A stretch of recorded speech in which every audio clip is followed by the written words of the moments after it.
अंबाजी भगवान शिव से विलग होकर अपने शरीर को भस्म किया, हिमालय के यहां जाकर के पार्वती जी के रूप में प्रकट हुए। हिमालय पुत्री पार्वती बाल्यावस्था से ही निरंतर ध्यानस्थ रहना शिव अनुराग में। जब किशोर अवस्था हुई, किसी से कोई संभाषण नहीं करती थी माता जी, हर समय भगवान शिव के ध्यान में निमग्न रहना, कठोर तप करना शुरू कर दिया। जो बिल्व पत्र सूख कर गिर जाते थे, माता जी उसको अपने मुख में रख करके पा लेती। एक बिल्व पत्र, अपर्णा, शरीर सूखने लगा। माता जी का नाम अपर्णा, भारी तपस्या। भगवान शंकर को एकदम बोध हुआ कि सती का जन्म पार्वती के रूप में हिमालय के यहां हो चुका है और वो हमारे लिए कठिन तपस्या कर रही है। तो सप्त ऋषियों को बुलाया और उनसे कहा कि जाओ इनके प्रेम की परीक्षा लो। जानते हैं, सब कुछ जानते हुए भी ये होता है। जैसे लोग कहते हैं भगवान जानते हैं अपने भक्त को, तो परीक्षा क्यों लेते हैं? तो पढ़ाया तो टीचर ने ही है, तो सालाना परीक्षा तो होगी ही कि तुम क्या पढ़े हो। ऐसे ही तुम्हारे प्रेम की परीक्षा होगी। तुम हरि को चाहते हो या हरि की रची हुई माया को? हरि की हुई रची हुई माया में आकर्षित हो गए तो जीरो आ जाएगा। वो हरि की तरफ देखते रहे, माया से बच गए तो नंबर आ जाएंगे। 100 के 100 आते हैं, यहाँ 98 96 नहीं आते। 2 ही चैप्टर हैं, हरि पसंद कर रहे हो या हरि की माया। हर भक्त के सामने आता है, तो प्रायः लड्डू ही खाने को मिलता है। बचता वही है जो मामे वे प्रपद्यन्ते माया में ताम तरंति थे, केवल हरि। पार्वती पहि जाई तुम प्रेम परीक्षा लेहु, गिरिहि पेरि पठयहु भवन दूरी करेहु संदेहु। हे सप्तऋषियों, जाओ, हमारी आज्ञा है। पार्वती की प्रेम की परीक्षा लो, यदि पास हो जाएं तो उनको तपस्या से निवृत्त करो। बोलो महादेव जी प्राप्त हो जाएंगे। जाओ भवन को चली जाओ, तपस्या की आवश्यकता नहीं। ऋषियों ने जाकर के पार्वती जी को देखा, मानो मूर्तिमान तपस्या विराजमान हो, अस्थिमात्र हुए रहे शरीर, सूखे पत्ते बिल्व के। मुनि बोले, हिमांचल नंदिनी, इतना कठोर क्या प्राप्त करना चाहती हो? किसकी आराधना कर रहे हो? तुम्हारा लक्ष्य क्या है? यदि हम सुनने के अधिकारी हों तो आप कृपा करके बता सकती हैं। पार्वती जी ने कहा, मन बड़ा सकुचाता है आपसे बताने में। आप लोग कहीं मेरी हंसी ना उड़ा दें जो मेरा लक्ष्य है। मैंने भी बहुत सिखाने की कोशिश की, लेकिन मेरा मन नहीं मान रहा, हठ पकड़ लिया है। क्योंकि मेरे गुरुदेव ने मुझे जो आकर के बचपन में बता दिया, मैं वही हृदय से स्वीकार कर ली। मनु हठ परा सुनई न सिखावा, चहत बारी पर भीति उठावा। नारद कहा सत्य सोई जाना, बिनु पंखन हम चाहि उड़ाना। मुनियो, वैसे आप भी हंस दोगे। ऐसा लगता है जैसे हम भारी प्रबल धारा में बालू का बांध बनाना चाहती हैं। कहां भगवान शिव और कहां मैं? मेरे गुरुदेव नारद ने बचपन में आकर के कहा, तुम्हारे पति देवाधिदेव महादेव होंगे। बस मैं तब से अपने पति की प्राप्ति की आराधना कर रही हूं।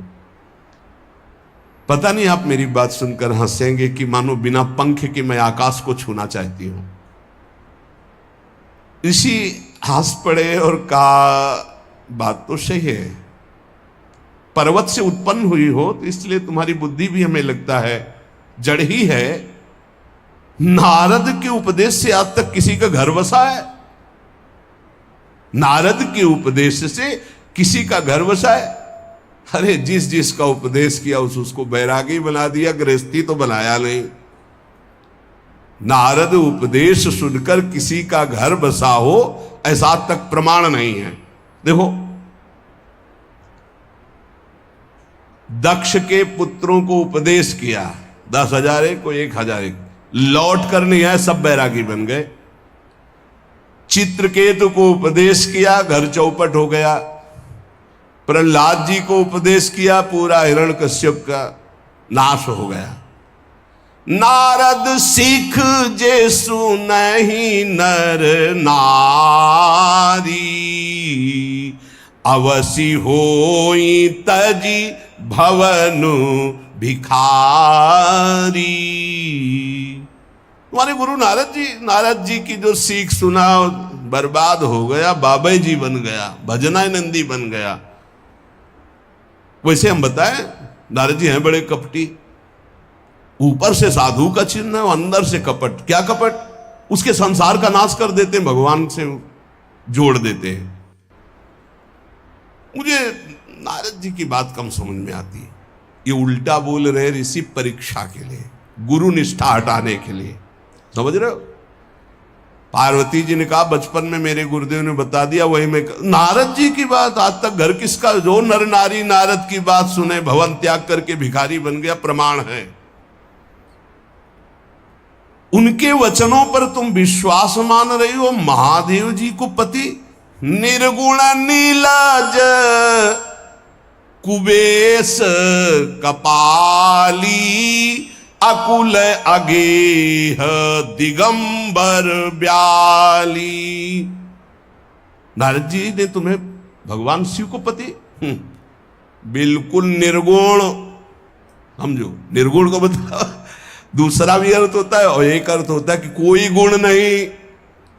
नीलाज, नंगे धड़ंगे घूमते कभी कभी। दिगंबर, कोई लज्जा नहीं। कुबेश, भाई सुंदर मुकुट लगाए हो, पोशाक पहने हो, नहीं, चिता की भस्म लगाए, मुंडों की माला पहने, बहुत बाघंबर डाल लिया, ये कुबेश है। कपाली, मनुष्य के मुंडों की माला। अकुल, आज तक कोई पता नहीं लगा कि किस कुल के हैं महादेव जी, क्योंकि सब कुलों के मूल है, मूल का मूल वही है, उनके मूल कोई है नहीं। आगे एक दीवाल नहीं है, 60,000 योजन का एक बरगद का पेड़ है, उसी के नीचे रहते। 60,000 योजन, 1 योजन 4 कोस, 1 कोस 3 किलोमीटर। कितना बड़ा वटवृक्ष? कैलाश में एक वटवृक्ष जिसके नीचे रहते 60,000 योजन का। 6 ऋतुएं शोभा देती उसी वटवृक्ष के। और कोई घर तो है नहीं महादेव जी के। और आभूषण भूल मत करना, बड़े बड़े विषैले सांपों का आभूषण कोई सोना चांदी नहीं पहनते महादेव जी। हमें लगता है ऐसा दूल्हा के लिए ऐसा तप। नारद जी ने ठग लिया तुम्हें, पागल बना दिया तुम्हें। देवाधिदेव महादेव के सुनो, इन्हीं ने शिक्षा दी थी सती को। ऐसे बौरे पति मिले, आग में जाके शरीर भस्म करना पड़ा। इसलिए हम तुम्हें बता रहे हैं कि बहुत सुंदर दूल्हा हम देख के आए हैं। हम जान गए थे कि तुम तपस्या कर रही हो। हरि का नाम सुना है? बैकुंठ में रहते, बहुत सुंदर हरि है। यदि उनका आप वर्ण कर ले तो सुखी हो जाएंगे। बैकुंठ राजधानी, अब आभूषण उनके क्या कहना, पार्षद सही। ऐसे शिव जो चिता की राख लगाते हैं, सांपों की माला पहनते हैं, मुंडों की माला, सांप का जनेऊ, बाघंबर, हमें तो पसंद नहीं आए। और हमारी बात मान लो, ऐसे के पास स्त्रियां टिक नहीं सकती जिनके घर नहीं, आभूषण नहीं, धन नहीं, कोई भोग सामग्री नहीं, उदासीन, उनको किसी से मतलब नहीं। तो सुनो, हमारा विचार स्वीकार कर लो। अति सुंदर सुचि सुखद सुशीला, गावहि वेद जासु जस लीला। असबर तुम्हि मिलावब आनी। बहुत सुंदर त्रिभुवनपति, बड़े सुशील, गुणवान, जिनका यश वेद गाते गाते अघाते नहीं है, कोई दोष नहीं, सद्गुणों के समुद्र, लक्ष्मीपति वैकुंठाधिपति। तुम्हें कुछ नहीं करना, हां बोलो, वो आएंगे, गरुड़ पे बैठाल के ले जाएंगे, तपस्या करने की जरूरत नहीं। पार्वती जी बहुत हंसी, सुनति विहसी कहा वचन भगवान।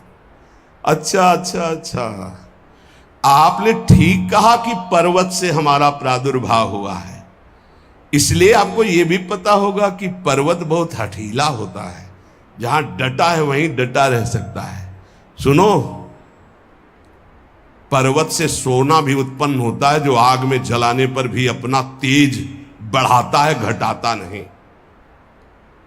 तुम मेरे गुरुदेव के प्रति ऐसा बोले कि वो जिसको उपदेश करते हुए उसका घर उजड़ जाता है, तो बसौ भवन उजरो नहीं डरो, पर नारद बचन न मैं परिहरऊं। अपने गुरुदेव के एक भी शब्द को मैं नहीं काट सकती, चाहे मेरा जीवन रहे या ना रहे। बसन हमारा और हमारा भवन, हमारा श्रृंगार, हमारा सर्वस्व, ये मिले या ना मिले, पर हमारे महादेव जी मुझे मिले। तुम आभूषणों की, वसन भूषण की बात कर रहे हो, ग्रह की बात कर रहे हो, पद की बात कर रहे हो। गुरु के बचन प्रतीति न जेहि, सपने हूं सुगम ना सुख सिद्धि तेहि। एक बात तुम्हें बता दूं सप्तऋषियों, जिसे अपने गुरुदेव के वचनों पर विश्वास नहीं, गुरुदेव का भरोसा नहीं, उसे कभी कोई सुख और सिद्धि कदा प्राप्त ही नहीं हो सकती। महादेव वो गुण भवन विष्णु सकल गुण धाम, जय कर मनोरम जाहि संते ही सन काम। आपने बताया कि महादेव में कोई गुण नहीं है और विष्णु समस्त सद्गुणों के धाम है, मैं मानती हूं, लेकिन मेरा मन महादेव जी से रम गया है। अब तो केवल महादेव जी, पहले मिलते हो सलाह करते तो तुम्हारी बात सुनती, अब तो गुरुदेव नारद जी ने जो उपदेश किया वही मैं करूंगी। अब मैं जन्म संभुहित हारा, को गुण दूषण करे विचारा। ये इष्ट निष्ठा होनी चाहिए। अब तो हमारा जन्म आराध्य देव के लिए, अब कौन गुण दोष का चिंतन करे। जन्म कोटि लग रगर हमारी, बरऊं शंभुनता रहूं कुमारी। करोड़ जन्म लूंगी, अगर इस जन्म में महादेव जी ने मिले तो करोड़ जन्म लूंगी, हर जन्म तप करूंगी, पर हमारे प्रीतम होंगे महादेव, पति होंगे महादेव। तजऊ न नारद कर उपदेशु, आपु कहीं सत बार महेशु। हजार बार आकर के, सैकड़ों बार आकर महादेव जी भी कहें कि अपने गुरुदेव के वचन छोड़ दो, तो मैं अपने गुरुदेव के वचनों का त्याग करने वाली नहीं। आप जा सकते हैं, बहुत जगत में कुंवारी कन्याएं और कुंवारे वर हैं, उनका ब्याह करा दीजिए। मेरी तो केवल एक ही बात रहेगी, हर जन्म महादेव जी के लिए। समस्त सप्तऋषियों ने साष्टांग दंडवत की और कहा, जगदम्बा आप नित्य शिव की अर्धांगिनी, भगवान शिव ने ही मुझे भेजा था आपकी परीक्षा के लिए। जाओ, भगवान शिव सब जान रहे हैं, ब्याह पक्का, अब आपको तप करने की जरूरत नहीं है।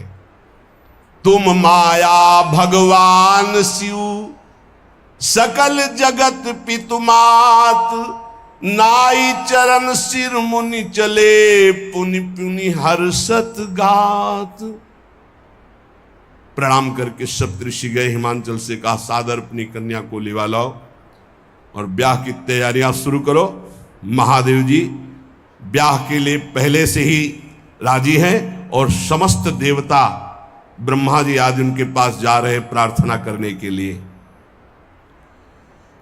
इधर जब पार्वती जी को लेकर हिमालय अपने घर पे आते हैं, तब भगवान विष्णु, समस्त देवता, ब्रह्मा जी कैलाश पहुंचे, जहां भगवान शिव विराजमान थे। सबने स्तवन किया और कहा, प्रभु बहुत दिन से एक लालसा है, सकल सुरन के हृदय शंकर परम उछाहु, निज नैनन देखा चाहे नाथ तुम्हार विवाह।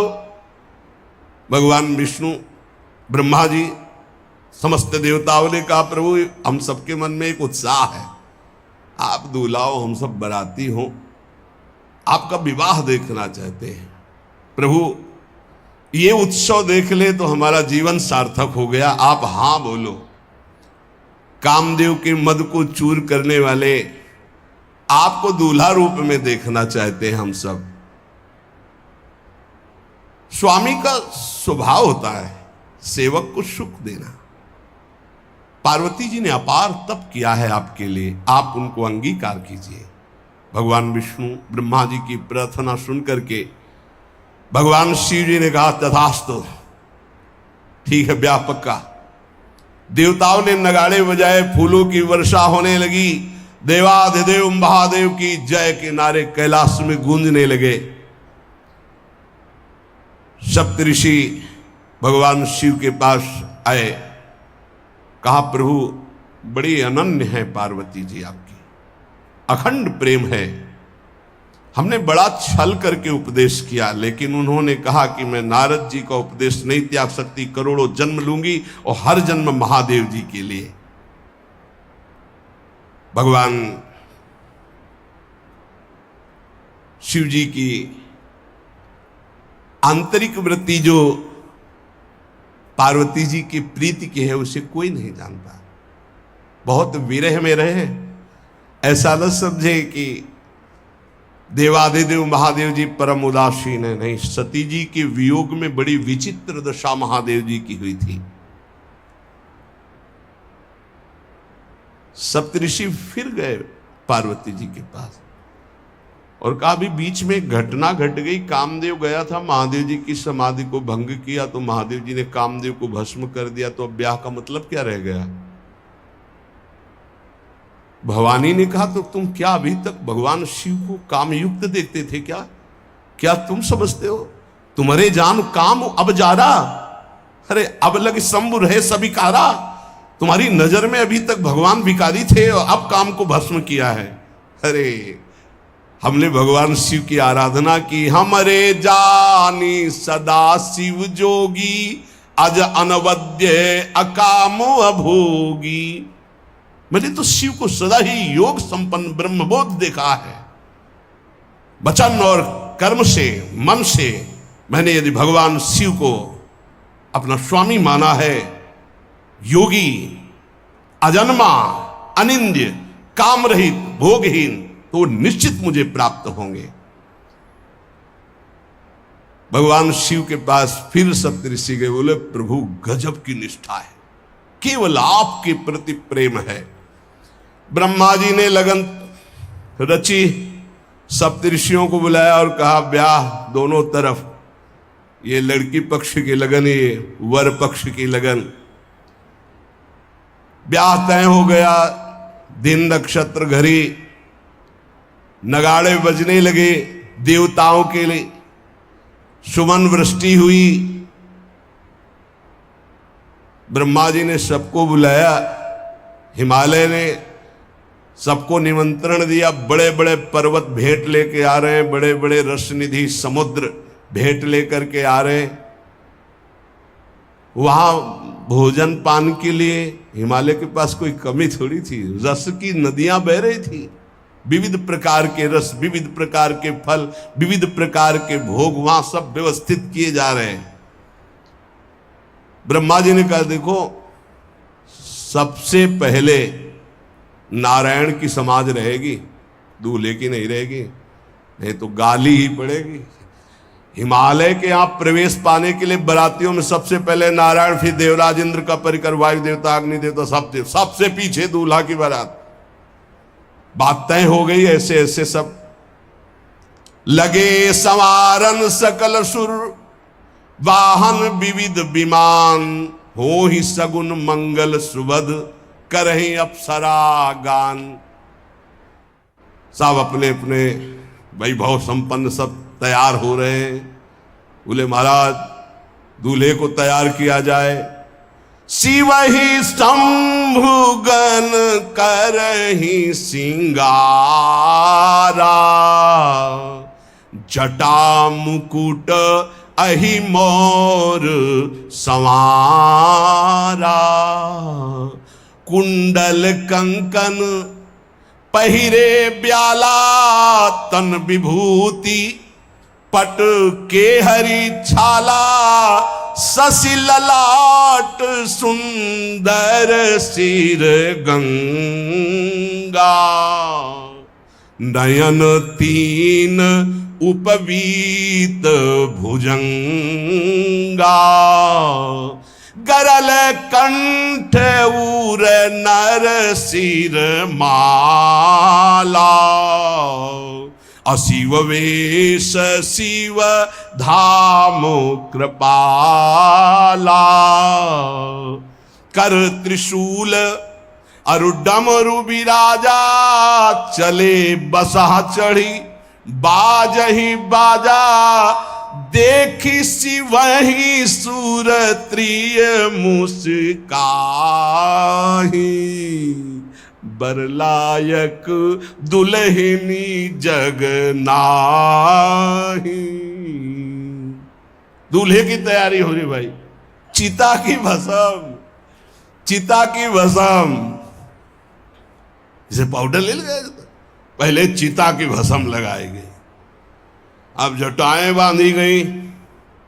जटा ऐसे त्रिभुवन का विनाश जब करना होता, जटा खोलकर जब तांडव करते तो कोई नहीं बचता। जटा कटा संभ्रमम भ्रमण निलंप निर्झरी, बिलोलवी चिवल्लरी विराजमान मूर्धनि। धगत धगत धगत जो ललाट पट्ट पावके।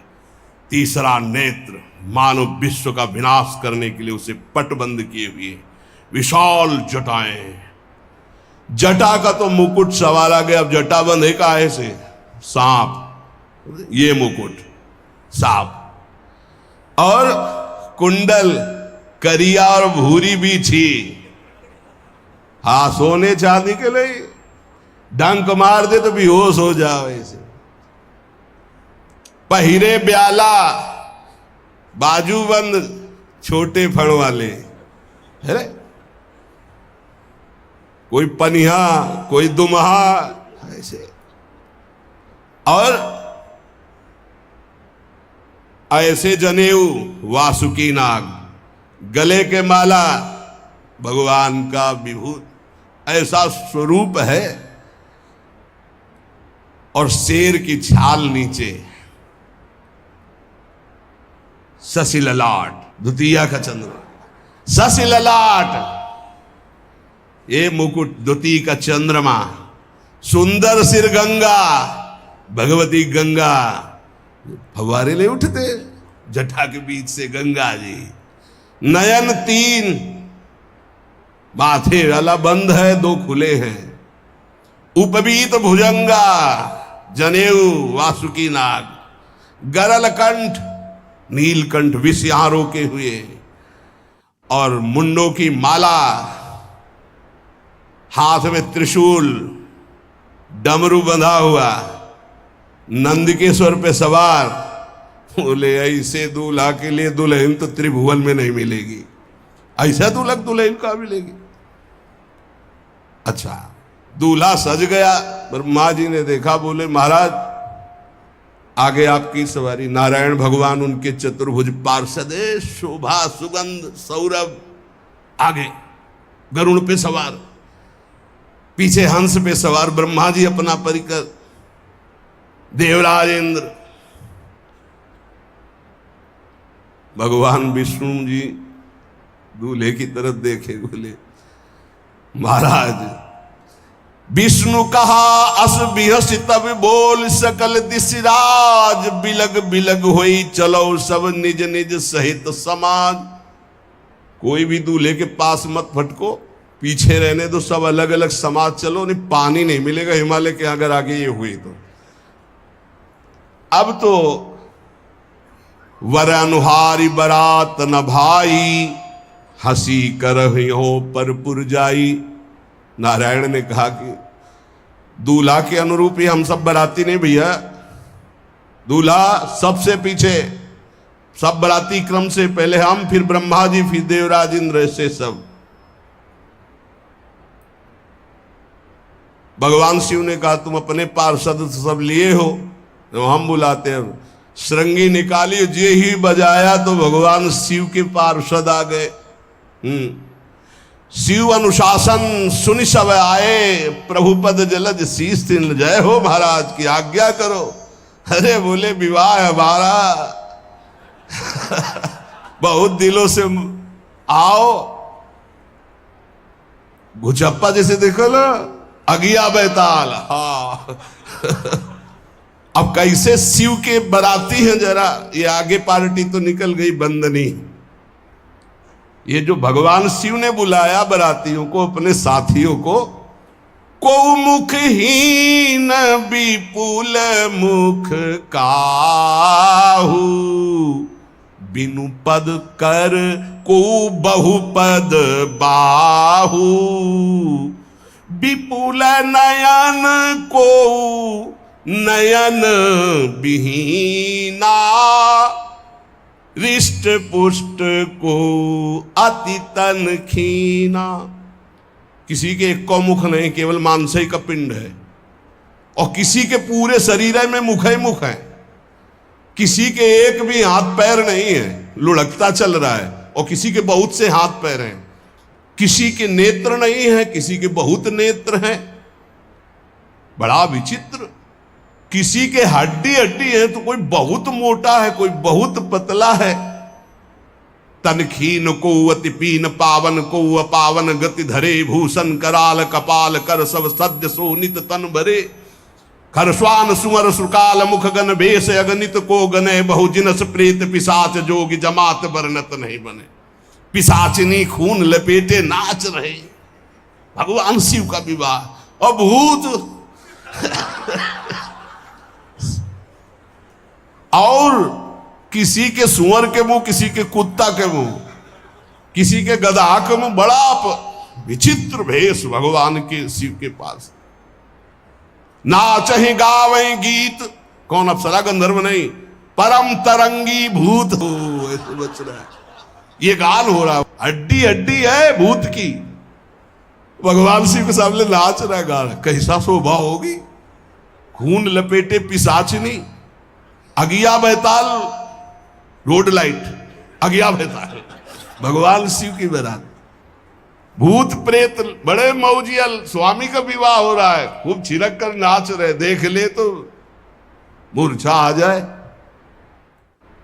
अब बनी है बारात, तो जस दूल्हा तस बनी बराता। बाजा कौन बाज रहे हैं?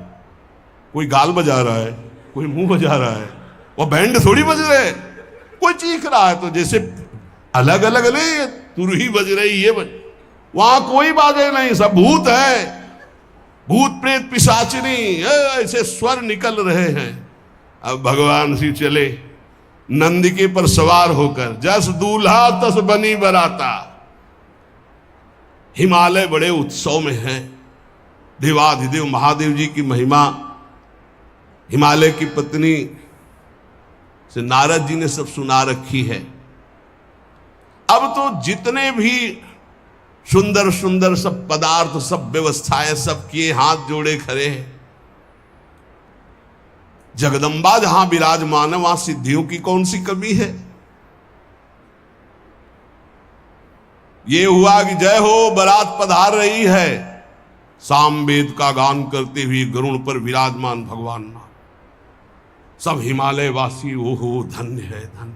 यही दूल्हा है, बाराती है। दूल्हा तो भी बहुत सुंदर हो गए, सब देख के लुभायमान हो गए, नारायण परिकर सब।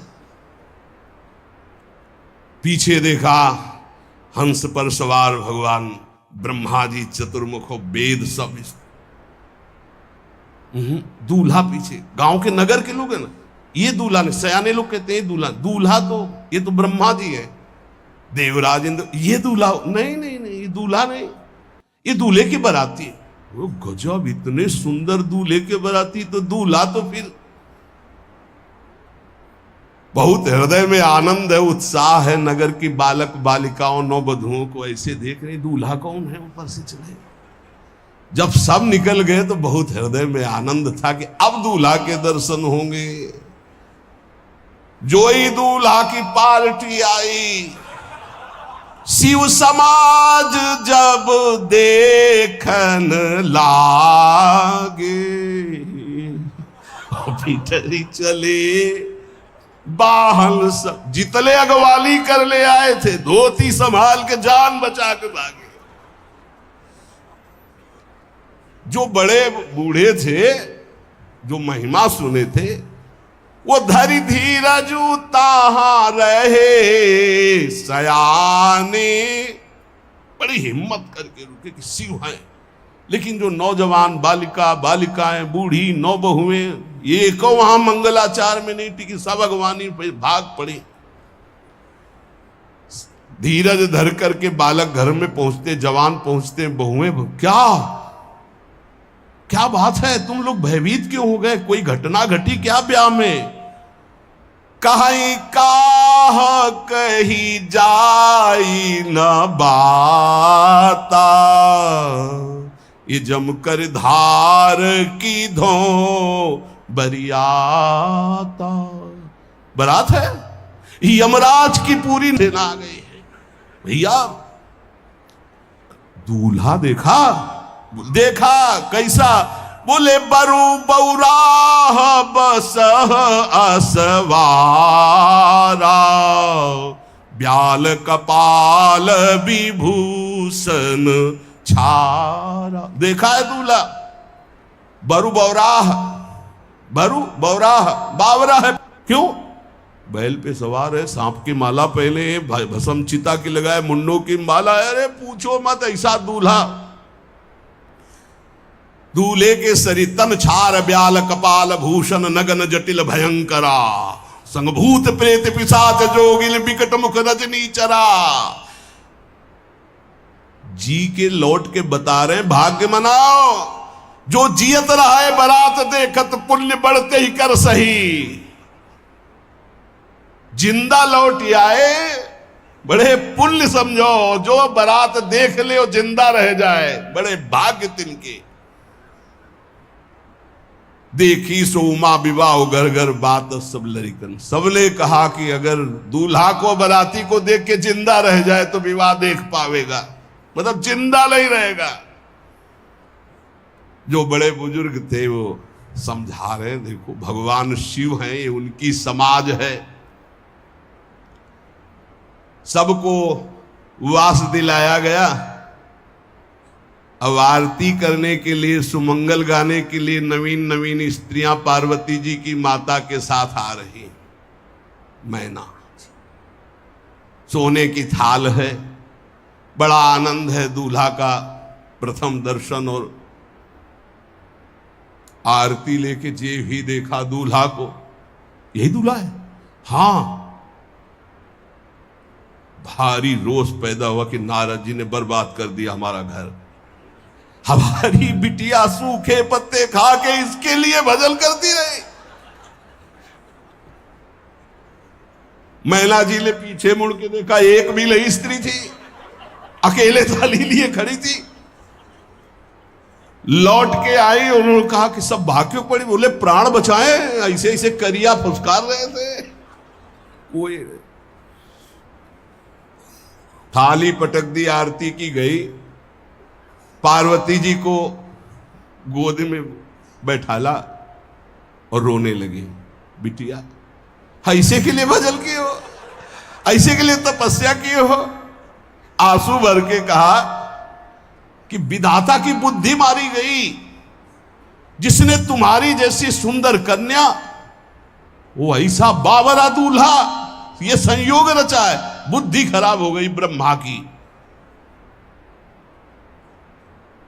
कसकीन बरु बौराह विधि जय तुम्हें सुंदरता। त्रिपुर सुंदरी भगवती पार्वती जी अरे जो फल लगना चाहिए कल्प तरु में वो बमूर में लग रहा है। ये आज वही दिल उत्सव, ब्याह का उत्सव भगवान शिव। अच्छा तो मेरा निर्णय सुन लिया जाए मैना जी का, अगर मेरी बात नहीं मानी गई तो हिमालय के शिखर से अपनी बेटी को लेकर गिर के आत्महत्या कर लूंगी, ब्याह नहीं होने दूंगी, फाइनल। तुम सहित गिरते गिरो पावक जरो, आग में जल जाऊंगी अपनी बेटी को लेके, समुद्र में डूब जाऊंगी, लेकिन ऐसे बोरे बोरा जो ये बर है इसके साथ ब्याह नहीं होने दूंगी, पक्का। सब रोने लगी मैना जी का आदेश सुनकर।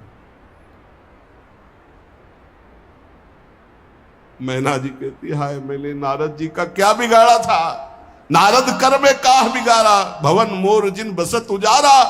कितना बढ़िया सब चल रहा था, बेटी को उपदेश किया कि वर तुम्हारे शिव देवाधिदेव महादेव, बर्बाद कर दिया सब।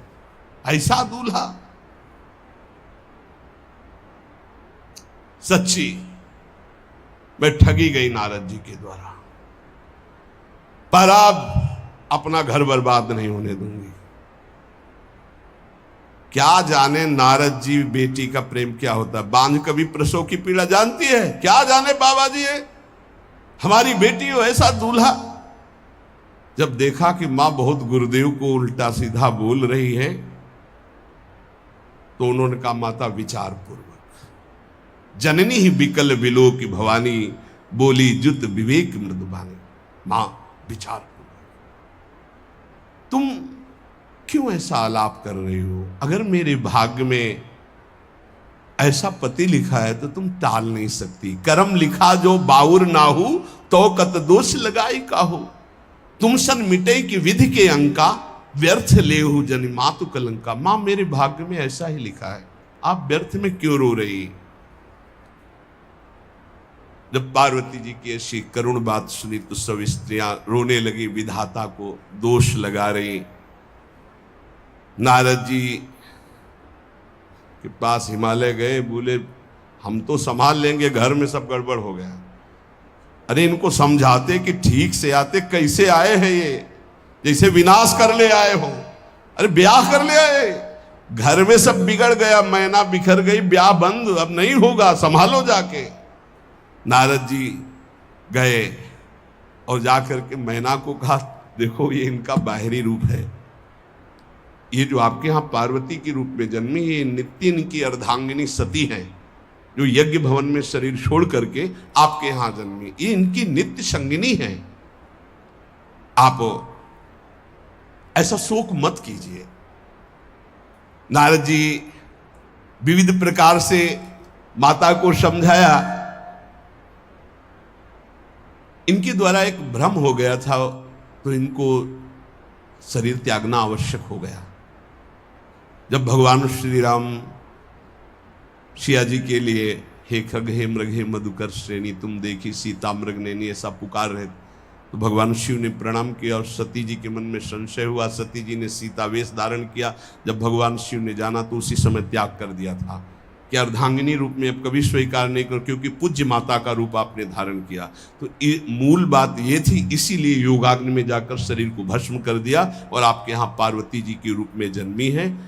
जब नारद जी ने बताया कि आप बिल्कुल धैर्य रखिए, भगवान शिव का वैभव आपने देखा नहीं, ये इनका बाहरी रूप है, समझाया मैना को तसल्ली। बोले अभी दूल्हा रूप आपको दिखाते हैं, आप चुप रहिए। तब मैना के हृदय में कुछ शांति हुई। जितने गांव के नगर के सब लोग थे सबको सूचना पहुंची, डरो मत, भगवान शिव है, ये लीला कर रहे हैं। अभी नारद जी गए और बोले विवाह करना है कि नहीं करना, शंकर जी से कहा। बोले वह आए इसीलिए, बोले ये सब बंद करो आप, ये रूप से विवाह होता है, वह हमारी सारी जो बिचौलिया हमें पीट रहे हैं, हम उधर जाओ तो उधर, ये रूप हटाओ। बोले कौन सा रूप धारण करें, दूल्हा रूप धारण करें। भगवान शिव ने जे भी, बहुत सुंदर शिव है, कर्पूर गौरम जैसे ने चिदानंद, 16 वर्ष की अवस्था, हाथ में दर्पण और अद्भुत मुकुट धारण किए हुए, जटाएं ढकी हुई, गौर वर्ण, वो सुंदर रूप जो देखे सो मोहित हो जाए। ध्याये नित्यम महेशम रजति किरणिभम चारु चंद्रावतन सम। कैसा सौंदर्य रूप महादेव जी का। चलो अब जो देवनार के लिए सब शुभ नववधुएं सब मैना जी को बुलाया, देखो दूल्हा आ रहे हैं, एक एक कदम ऐसे चल रहे, संभाल संभाल के जैसे चलना सीख रहे हो। तांडव करने वाले चरण है, पर नारद जी ने को अब नहीं, नव किशोर अवस्था, हाथ में दर्पण, वो सुंदर रूप भगवान शिव का,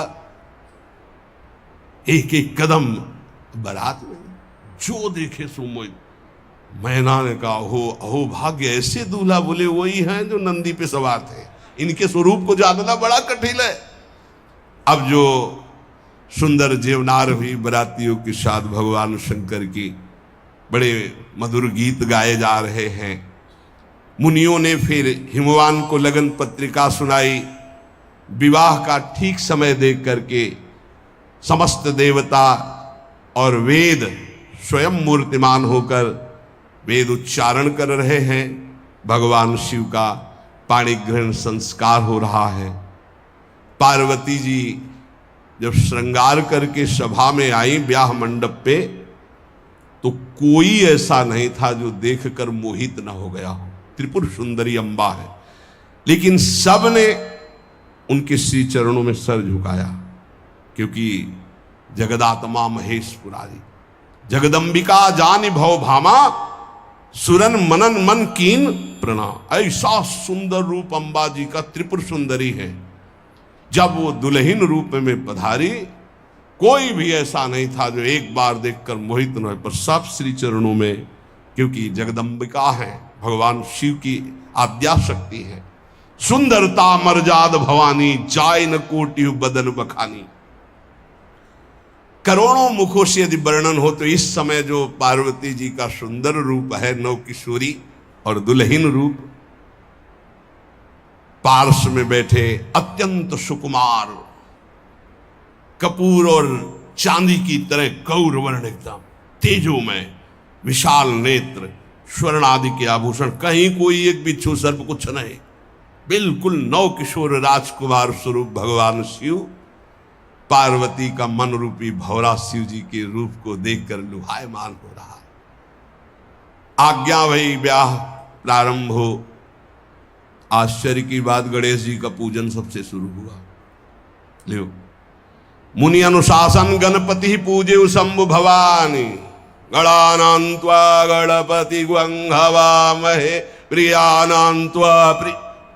लियो बोले गणेश जी और पार्वती जी के मतलब पुत्र का भावातल कि वो जब उट्टन लगा रही थी उसी से ये आदि गणेश है, ये आद्य गणेश है। जैसे आदि ब्रह्म, जैसे आदि ब्रह्म स्वरूप ये गणेश है।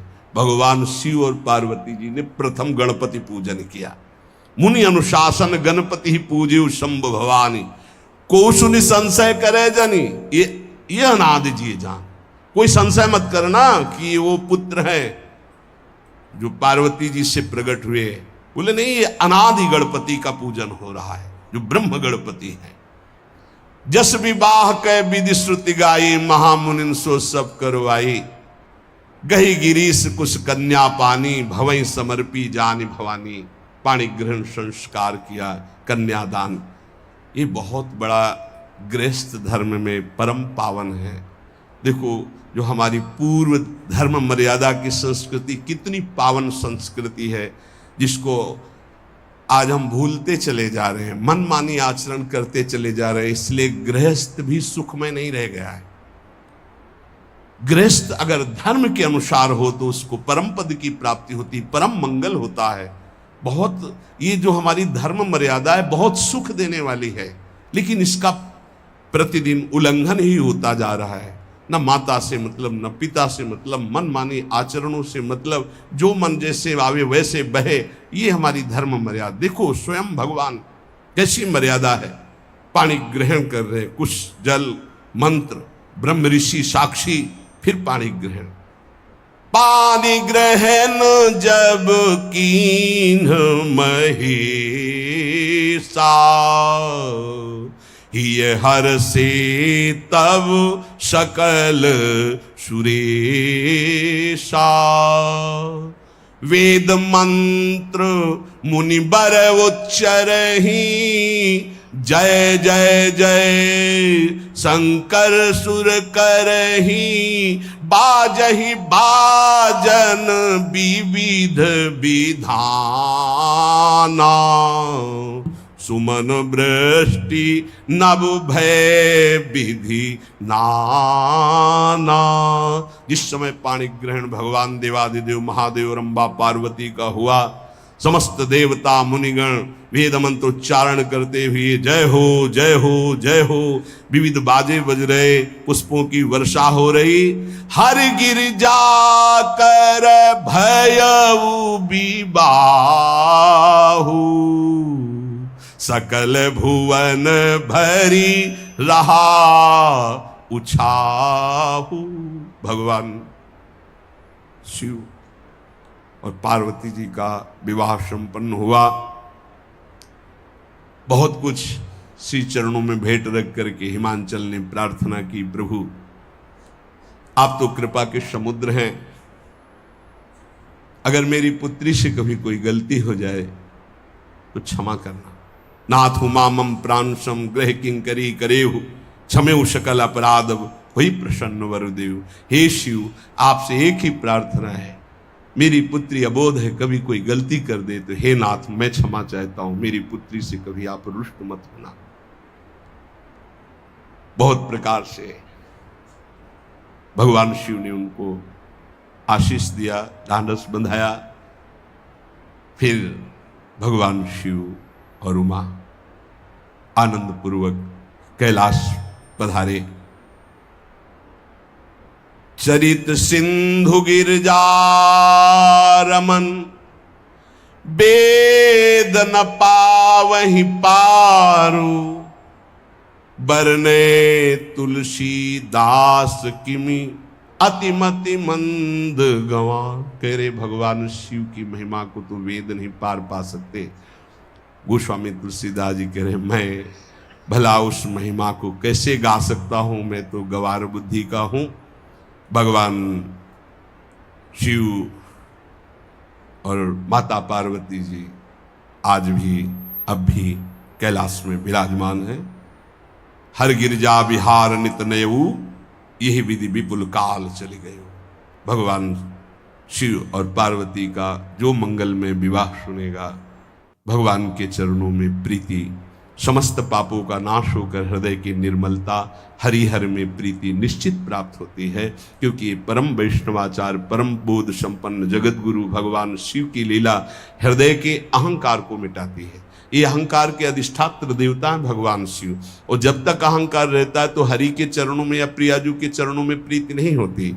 सुनहु राम कर सहज स्वभाव, जन अभिमान न राखे काहू। तो भगवान शिव जिस पर कृपा करते तो अहंकार का अपहरण कर लेते और दैन्य भरी भक्ति हरि के चरणों में हो जाती है। इसीलिए भगवान श्री राम अपनी अयोध्या वासियों से हाथ जोड़कर कहा, और एक गुप्त मत सबई कहां कर जोरी, शंकर भजन बिनानर भगति न पावे मोरी। भगवान शिव और पार्वती का ब्याह संपन्न हुआ, आज भी कैलाश में नित्य विहार करते हुए विराजमान है।